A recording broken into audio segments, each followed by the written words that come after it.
مگر یہ بھی سچ ہے بجز مصطفیٰ کے۔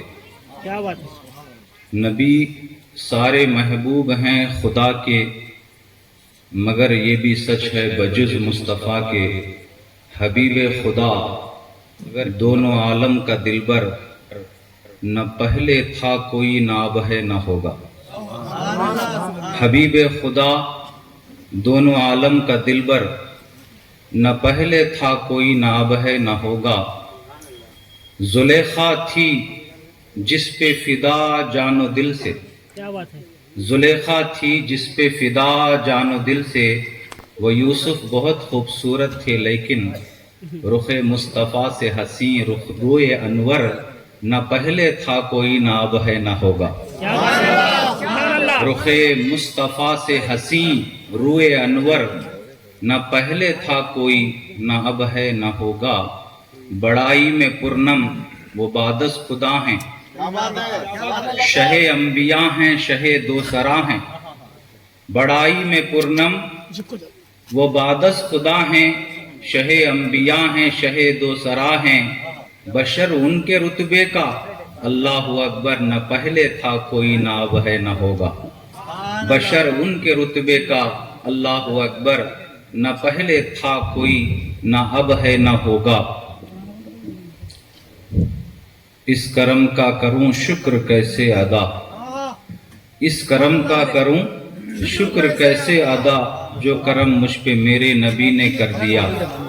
میں سجاتا ہوں سرکار کی محفلیں، میں سجاتا ہوں سرکار کی محفلیں، مجھ کو ہر غم سے رب نے بری کر دیا، مجھ کو ہر غم سے رب نے بری کر دیا۔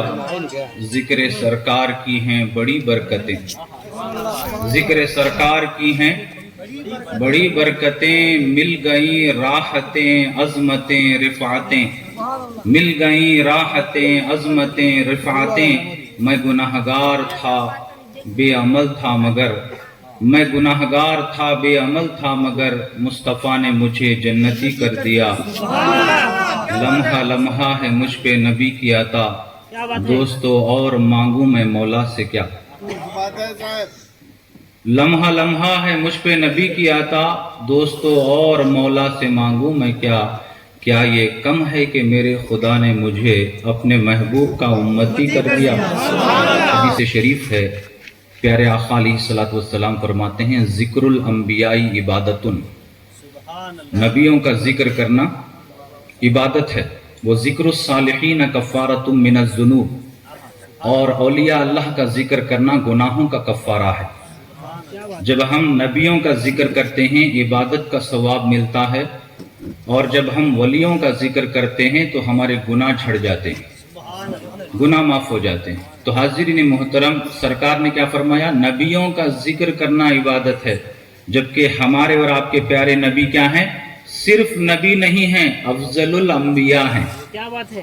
نبیوں کے نبی ہیں، صرف نبی نہیں ہیں، نبیوں کے نبی ہیں، صرف رسول نہیں ہیں، رسولوں کے رسول ہیں، صرف پیغمبر نہیں ہیں، پیغمبروں کے پیغمبر ہیں، صرف ہادی نہیں ہیں، ہادیوں کے ہادی ہیں۔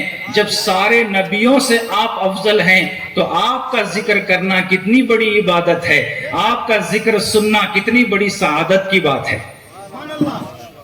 آج کل لوگ فون میں دیکھ لیتے ہیں، کسی کا بیان فون میں سن لیتے ہیں، ایسی مجلسوں میں ایسے جلسوں میں حاضر نہیں ہوتے، لیکن ایسے جلسوں میں حاضر ہونے کی فضیلت ہی کچھ اور ہے۔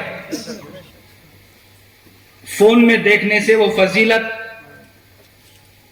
نہیں ملتی، کیونکہ حدیث شریف ہے، میرے آقا علیہ الصلوۃ والسلام نے ارشاد فرمایا، جب کچھ لوگ جمع ہو کر اللہ اور اس کے رسول کا ذکر کرتے ہیں، اس مقام پر اللہ کی رحمتیں نازل ہوتی ہیں،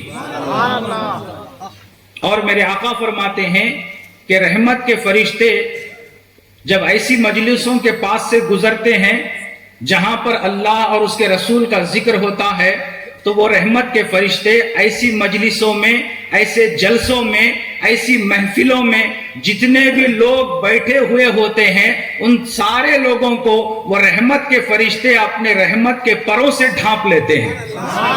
تو اس لیے جلسوں میں حاضر ہونے کی کوشش کریں۔ تو یہ جو جلسے چلائے جاتے ہیں اس کا ایک مقصد ہوتا ہے کہ حضور کے مبارک ذکر سے ہم جو ہے برکت حاصل کریں، حضور کے مبارک ذکر سے ہمارے دلوں میں حضور کی محبت میں اور اضافہ ہو جائے، اور حضور کی زندگی اور آپ کی حیات طیبہ کو سننے کے بعد ہمارے دلوں میں آپ کی اتباع اور اطاعت کا جذبہ بیدار ہو جائے۔ تو ان مقاصد کے تحت یہ جلسے چلائے جاتے ہیں۔ تو حاضرین محترم، آپ کو معلوم ہونا چاہیے کہ آج آپ لوگ یہاں پر جمع ہوئے ہیں، خواتین بھی موجود ہیں، مرد حضرات بھی موجود ہیں۔ آپ یقین مانیے کہ آپ کا یہاں پر جمع ہونا یہ آپ کے لیے آخرت کا توشہ ہے، کیونکہ حدیث شریف ہے، پیارے آقا علیہ الصلوۃ والسلام ارشاد فرماتے ہیں کہ کل قیامت کے دن جب جنتی جنت میں چلے جائیں گے تو جنت میں جانے کے بعد بھی ان کو افسوس ہوگا، ان کو تعسف ہوگا، ان کو حسرت ہوگی۔ ارے بھائی، جنت میں جانے کے بعد بھی افسوس؟ جنت میں تو چلے گئے، تو پھر جنت میں جانے کے بعد افسوس کیوں ہوگا؟ تو افسوس اس لیے ہوگا کہ وہ جنت میں جانے کے بعد جنتی کہیں گے کہ دنیا میں جو وقت ہم نے بیکار گزار دیا، ذکر رسول کے بغیر گزار دیا، کاش وہ وقت اگر ہم ذکر رسول کرنے میں یا ذکر رسول سننے میں گزارتے تو آج جنت میں آنے کے بعد ہمارا درجہ اور بلند ہوتا۔ آج جنت میں آنے کے بعد ہمارا درجہ اور بلند ہوتا اور اونچا ہوتا۔ کاش جو وقت ہم نے دنیا میں بیکار گزار دیا، فضول گزار دیا، اگر وہ وقت اگر ہم ذکر رسول میں گزارتے، ذکر رسول سننے میں گزارتے تو جنت میں آنے کے بعد ہمارا درجہ ہی کچھ اور ہوتا۔ تو آج آپ اس جلسے میں شامل ہوئے ہیں، شریک ہوئے ہیں، یقین مانیے یہ جو جلسے میں آپ آئے ہیں یہ اللہ کی توفیق سے آئے ہیں، اور یقیناً آپ کا اس جلسے میں آنا، ان محفلوں میں آنا ہم سب کے لیے آخرت میں بلندی درجات کا سبب بنے گا، جنت میں بلندی درجات کا سبب بنے گا۔ عزیزان ملت اسلامیہ، آئیے میں بالکل مختصر وقت میں آپ کے سامنے کچھ ضروری باتیں آپ کے گوش و گزار کر کے میں اپنی جگہ لے لیتا ہوں۔ حاضرین محترم، ابھی خطبے میں نے سرکار کی شان میں جو آیت ہے قرآن کے اندر اس کو تلاوت کرنے کا شرف حاصل کیا۔ وہ آیت کیا ہے؟ وَرَفَعْنَا لَكَ ذِكْرَكَ۔ سبحان اللہ۔ اس آیت میں اللہ خود فرماتے ہیں کہ اے میرے محبوب پیغمبر، میں نے آپ کے لیے آپ کے ذکر کو بلند کر دیا، سبحان اللہ۔ آپ کے لیے آپ کے ذکر کو اے میرے محبوب بلند کر دیا، آپ کے ذکر کو رفعت عطا فرمائی، آپ کے ذکر کو آپ کے لیے بلندی عطا فرمائی۔ عزیزان ملت اسلامیہ، کیسی بلندی اللہ نے اپنے محبوب کے ذکر کو عطا فرمائی، آؤ میں آپ کو بتاتا ہوں۔ اللہ اکبر، اللہ نے اپنے محبوب کے ذکر کو اتنا بلند کیا، اتنا بلند کیا جس کی کوئی حد ہی نہیں ہے۔ جب یہ دنیا نہیں بنی تھی، اس کائنات کی تخلیق سے پہلے جب کوئی نہیں تھا، اس وقت اللہ نے سارے نبیوں کی ارواح کو، ان کی روحوں کو جمع کیا۔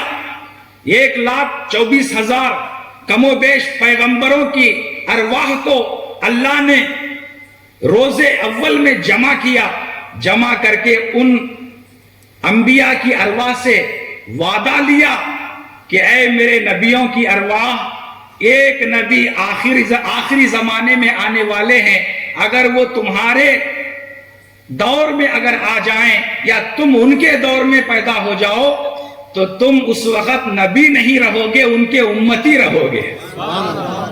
تم اس وقت پیشوا نہیں رہو گے بلکہ ان کا کلمہ پڑھنے والے بن جاؤ گے۔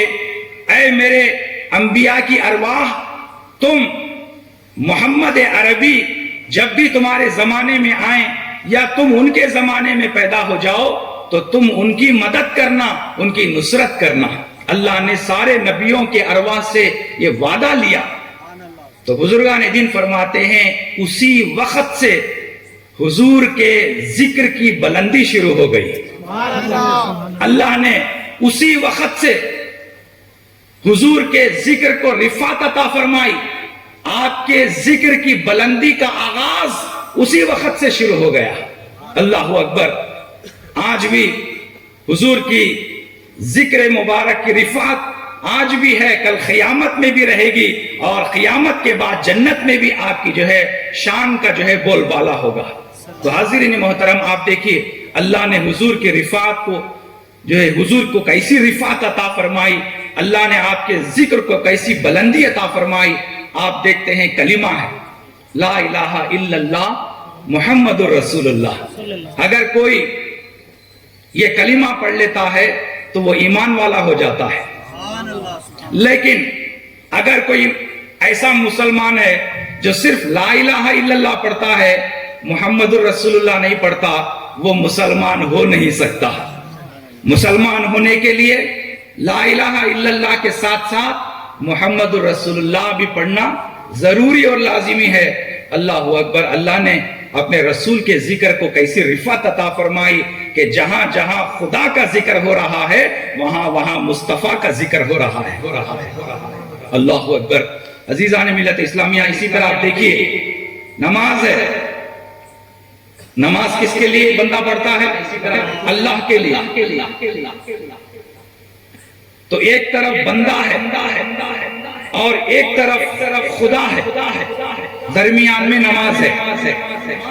اللہ اور بندے کے درمیان ایک تعلق ہے، اور نماز کس کے لیے پڑھتا ہے بندہ؟ اللہ کے لیے پڑھتا ہے۔ مگر قربان جائیے اللہ نے اپنے رسول کے ذکر کو کیسی رفعت عطا فرمائی، بلندی عطا فرمائی۔ جب ساری نماز پڑھ لیتا ہے بندہ اللہ کے لیے تو قاعدہ اولا میں بیٹھتا ہے، اس کے بعد قاعدہ آخرہ میں بیٹھتا ہے، قاعدہ ثانیہ میں بیٹھتا ہے۔ جب آخری قاعدے میں بیٹھتا ہے، علماء فرماتے ہیں آخری قاعدہ فرض ہے، واجب ہے۔ آخری قاعدہ نماز میں واجب ہے، فرض ہے، اور اس قاعدے میں اللہ نے اپنے رسول کا مبارک ذکر رکھ دیا ہے۔ اتحیات پڑھتے ہیں تو اتحیات میں کیا کرتے ہیں ہم؟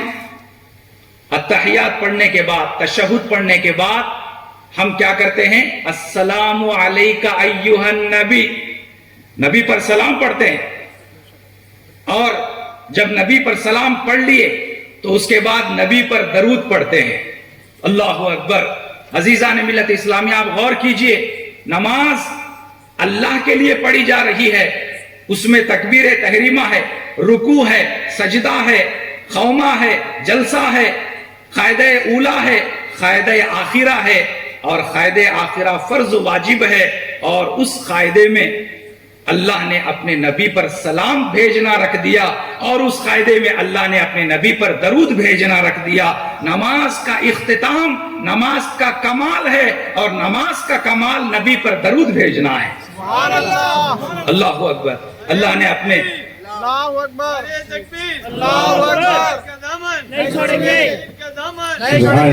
اللہ نے اپنے نبی کے ذکر کو کیسی رفعت عطا فرمائی، اللہ نے اپنے نبی کے ذکر کو کیسی بلندی عطا فرمائی کہ نماز جو بندے اور خدا کے درمیان ایک تعلق ہے، ایک ربط ہے، اس میں بھی بندے کو حکم ہو رہا ہے کہ نبی کو سلام کرے، اس میں بھی بندے کو حکم ہو رہا ہے کہ نبی پر درود پڑھے۔ یعنی اللہ یہ کہنا چاہتا ہے، اللہ آپ کو یہ بولنا چاہتا ہے، یہ بتانا چاہتا ہے کہ مجھے وہی نماز پسند ہے جس نماز میں میرے نبی پر درود پڑھا جائے، مجھے وہی نماز پسند ہے جس نماز میں میرے نبی پر سلام پڑھا جائے۔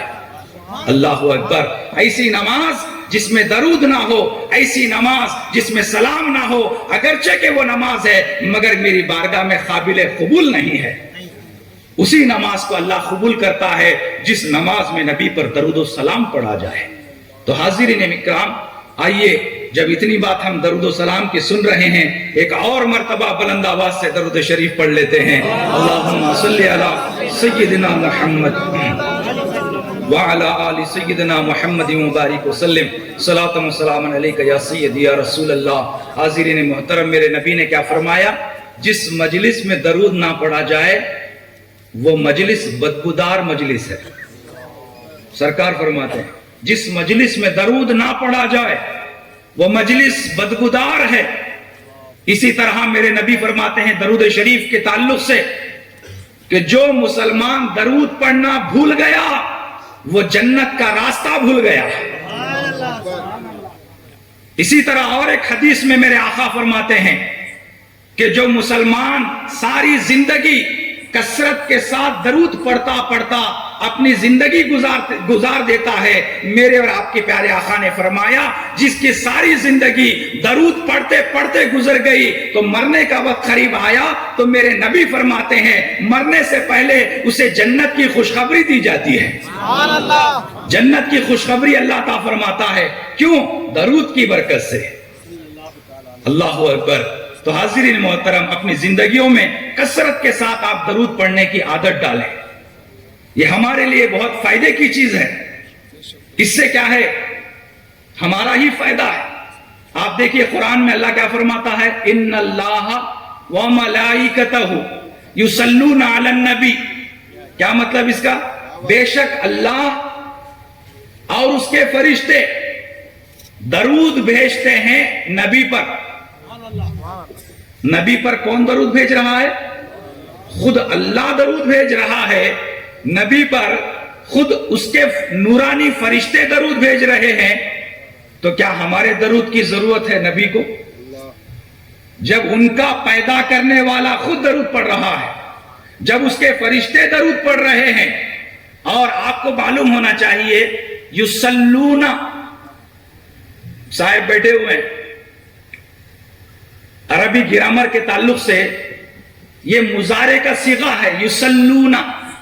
یصلون جو مضارع کا صیغہ ہے اس میں دو زمانے پائے جاتے ہیں، حال اور مستقبل، ماضی نہیں، یعنی اللہ نے درود پڑھا یہ نہیں۔ یصلون کا مطلب حال اور مستقبل کے زمانے کا تعلق ہے، یہ صیغہ مضارع ہے، یعنی اللہ جو ہے جو درود پڑھ رہا ہے، اس کے فرشتے درود پڑھ رہے ہیں، وہ اب بھی درود پڑھ رہے ہیں اور ہمیشہ ہمیشہ کے لیے نبی پر درود پڑھتے رہیں گے۔ اللہ اکبر۔ یہ درود پڑھنے میں کوئی انقطاع نہیں ہے، یہ درود پڑھنے میں کوئی درمیان میں فاصلہ نہیں ہے، وہ اب بھی پڑھ رہے ہیں، ہمیشہ نبی پر درود پڑھ رہے ہیں۔ عزیزان ملت اسلامیہ، جب اللہ نبی پر درود پڑھ رہا ہے، اس کے فرشتے نبی پر درود پڑھ رہے ہیں، تو کیا ہماری درود کی ضرورت ہے نبی کو؟ کیا ہمارے درود کی نبی کو ضرورت ہے؟ نہیں۔ پھر اللہ تعالیٰ صلو علیہ یہ حکم کیوں دے رہا ہے؟ اس لیے حکم دے رہا ہے کہ جب ہم درود پڑھتے ہیں تو ہمارے ہی گناہ معاف ہو جاتے ہیں، جب ہم درود پڑھتے ہیں ہمیں ہی نیکیاں ملتی ہیں، جب ہم درود پڑھتے ہیں ہمارے ہی درجے بلند ہوتے ہیں، ہم درود پڑھتے ہیں تو اس کی برکتیں اور اس کی رحمتوں سے ہم ہی سرفراز کیے جاتے ہیں۔ ورنہ تو ہمارے درود کی ضرورت نہ نبی کو ہے، ہماری عبادت کی ضرورت نہ خدا کو ہے، بلکہ ہم عبادت کر کے ہم خود اپنا فائدہ کر رہے ہیں، نبی پر درود بھیج کر خود ہم اپنا فائدہ کر رہے ہیں، ورنہ ہمارے درود کی ضرورت نبی کو نہیں ہے۔ تو حاضرین محترم، اس لیے ہمیشہ درود و سلام ہمیشہ پڑھتے رہیں۔ آپ دیکھیے نماز صرف بندہ پڑھتا ہے، روزہ صرف بندہ رکھتا ہے، زکوٰۃ صرف بندہ دیتا ہے، حج صرف بندہ کرتا ہے، مگر درود ایک ایسا عمل ہے جو فرشتے بھی کرتے ہیں، خدا بھی کر رہا ہے۔ درود ایک ایسا عمل ہے جو فرشتے بھی جو ہے پڑھ رہے ہیں اور اللہ بھی بھیج رہا ہے۔ اس عمل میں اگر بندہ بھی شامل ہو جائے تو اللہ رد نہیں فرماتا، اسے قبول فرما لیتا ہے۔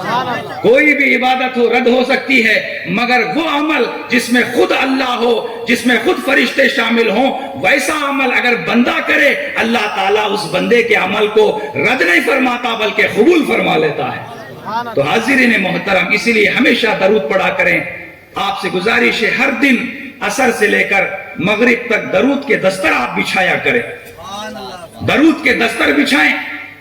کم از کم اگر سال بھر میں آپ نہیں کر سکے، جب میلاد کا مہینہ آئے تو یہ سارا مہینہ عصر سے مغرب تک آپ درود شریف کے دسترخوان بچھایا کریں۔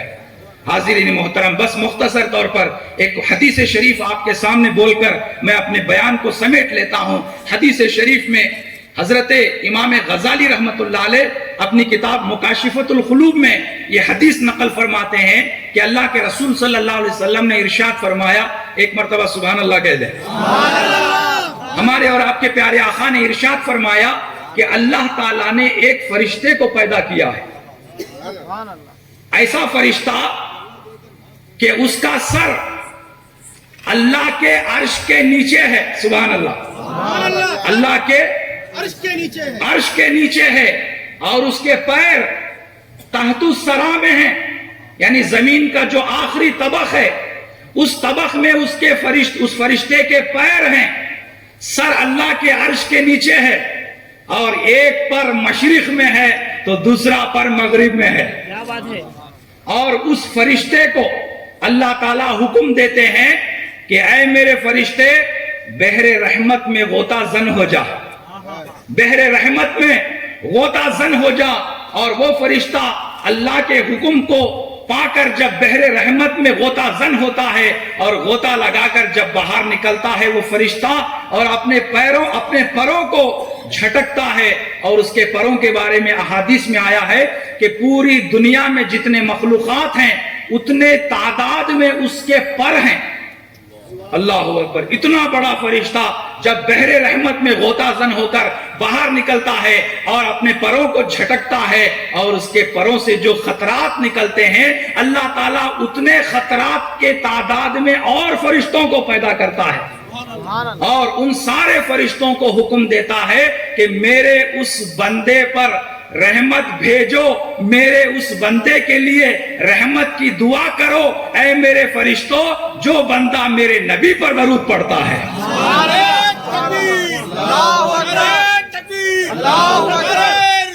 یا رسول اللہ صلی اللہ علیہ وسلم، بہت ماشاءاللہ، ان سارے فرشتوں سے اللہ کہتا ہے میرے اس بندے پر تم رحمت کے لیے دعا کرو جو بندہ میرے نبی پر درود بھیجتا ہے۔ اللہ اکبر! عزیزان ملت اسلامیہ، کیسی عظمت ہے درود شریف کی۔ آپ لوگوں کو یہ درود شریف کے بارے میں اس لیے بتایا جا رہا ہے تاکہ آپ کا ایمان تازہ ہو جائے۔ آپ کو درود شریف کے بارے میں اس لیے بتایا جاتا ہے تاکہ آپ کو درود شریف پڑھنے کی ترغیب ملے، آپ کے اندر جذبہ بیدار ہو، آپ کے اندر جو آپ خواب غفلت میں پڑے ہیں، آپ اس خواب غفلت سے بیدار ہو جائیں۔ اس مقصد کے تحت یہ باتیں بتائی جاتی ہیں۔ بس ایک آخری واقعہ بول کر میں اپنی گفتگو سمیٹ لیتا ہوں۔ ایک بزرگ کا واقعہ ہے، درود شریف کی آپ فضیلت دیکھیں، کیسی زبردست فضیلت ہے۔ ایک بزرگ کے بارے میں آتا ہے کہ مدینہ منورہ حاضر ہوئے، حضور کے روضے کے سامنے، مواجہہ شریف کے سامنے، حضور کے روضے کی جالی کے سامنے حاضر ہوئے، اور وہاں پر بیٹھ کر سرکار پر درود شریف پڑھنے لگے، سرکار پر درود بھیجنے لگے۔ اور اس بزرگ کے بارے میں آتا ہے کئی دن سے بھوکے تھے، کھانا نہیں کھائے تھے، فاقے سے تھے، اور اتفاق سے اس وقت مدینے میں بھی قحط پڑا ہوا تھا، مدینے میں بھی قحط پڑا ہوا تھا، لوگ جو ہے پریشان حال تھے۔ تو وہ بزرگ پہلے سے ہی فاقہ کر رہے تھے، تو جب بھوک لگی تو اٹھ کر گئے حضور کے روضے کے سامنے سے، اٹھ کر جا کر پورے مدینے میں آپ گھوم پھر کر آئے، مگر کہیں بھی کھانا نہیں ملا۔ اللہ اکبر! اسی فاقے کی حالت میں پھر دوبارہ سرکار کے روضے کے سامنے حاضر ہو گئے، حاضر ہو کر درود پڑھتے گئے، یہاں تک کہ درود پڑھتے پڑھتے اس بزرگ نے اللہ کے رسول سے فرمایا، یا رسول اللہ، آج رات میں آپ کا مہمان ہوں،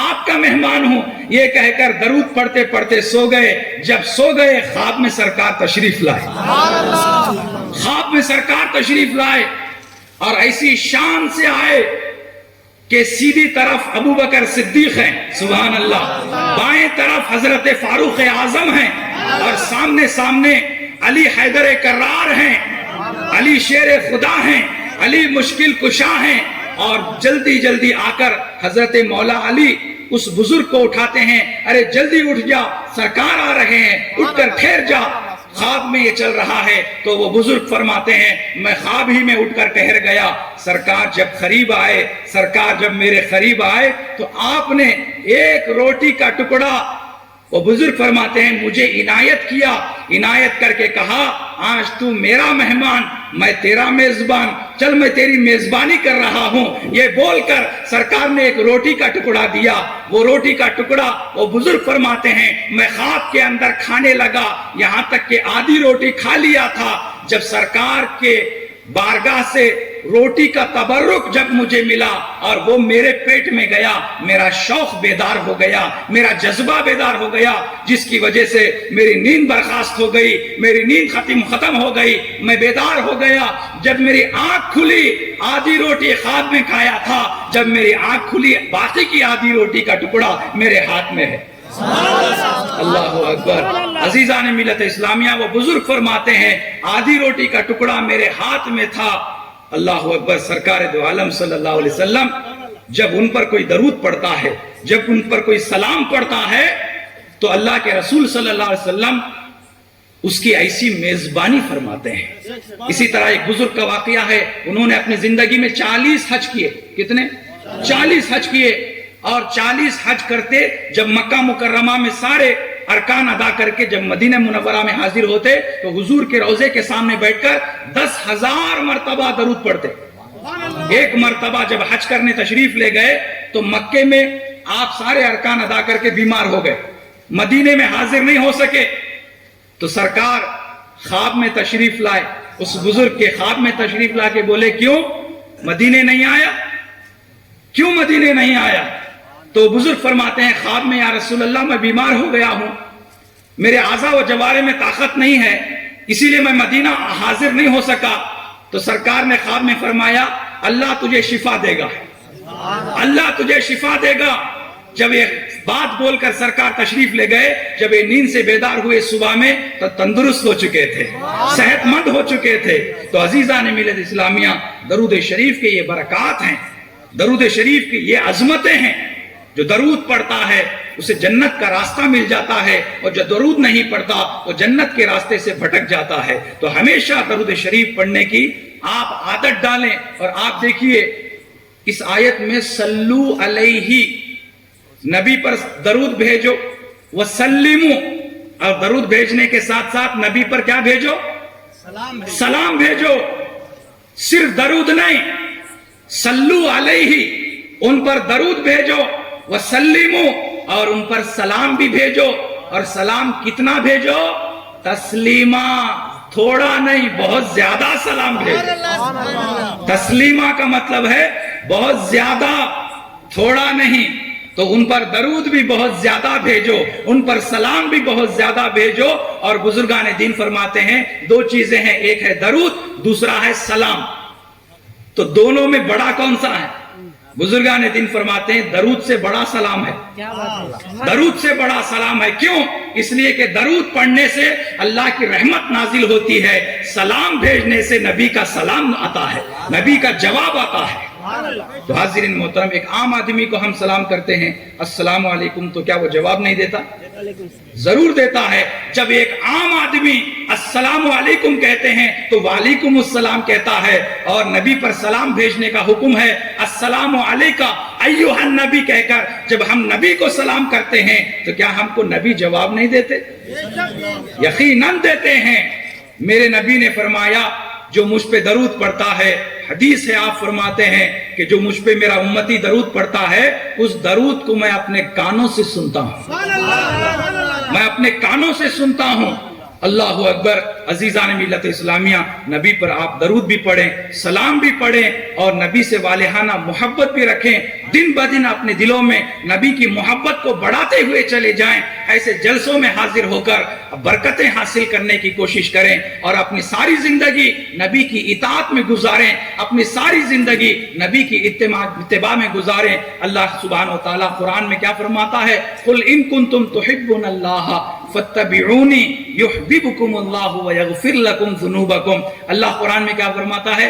یہ آیت کا شان نزول یہ ہے کہ حضور کے زمانے میں جو یہودی تھے وہ اللہ کو مانتے، یہودی اللہ کو مانتا ہے، عیسائی اللہ کو مانتا ہے، مگر محمد عربی کو نہیں مانتا، ہمارے آقا کو نہیں مانتا. تو جب اللہ کی وحدانیت کی طرف اللہ کے رسول نے یہودیوں کو بلایا تو یہودی بولے سرکار سے کہ آپ کیا ہم کو توحید کا درس دے رہے ہیں؟ آپ کیا ہم کو اللہ کی محبت سکھا رہے ہیں؟ ہم تو اللہ سے محبت کرتے ہیں، ہم اللہ کو ایک مانتے ہیں، آپ ایسی نئی چیز ہم کو کیا سکھا رہے ہیں؟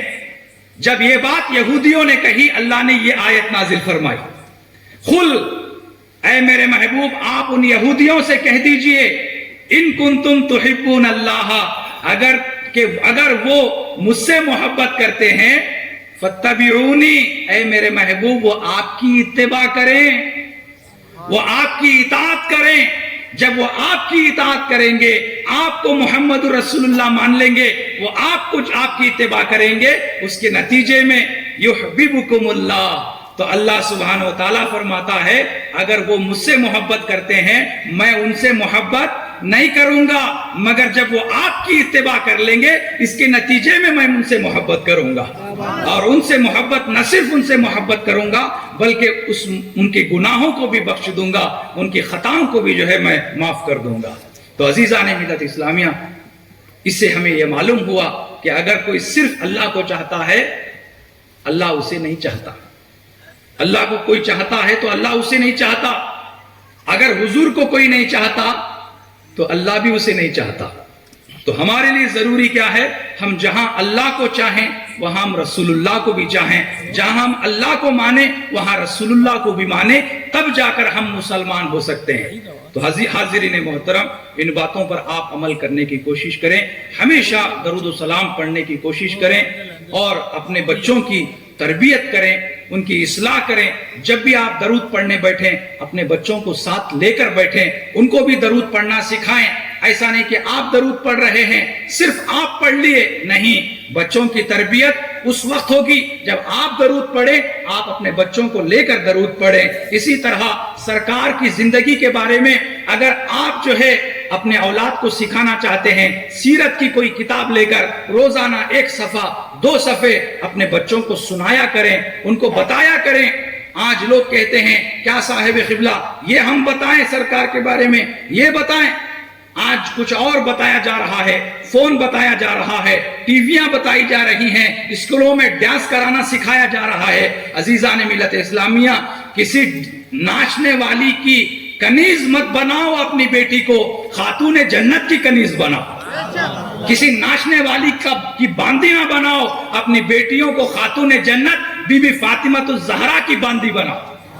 تو اپنے بچوں کی تربیت کرو، اپنے ساتھ اپنے بچوں کی تربیت کرو، ان کی بھی اصلاح کرو، کیونکہ آج کے بچے کل کے بڑے ہیں. تو حاضرین محترم، آج ہم ایک زمانے میں ہم بچے تھے، آج بڑے بن گئے، اسی طرح آج جو بچے ہیں آنے والے زمانے میں وہ بڑے بن جائیں گے. حاضرین محترم، اپنے بچوں کو اگر آپ صحیح ڈھنگ سے تربیت دیں گے تو انشاءاللہ یہ بچے بڑے ہو کر آپ کے لیے ثواب جاریہ بنیں گے.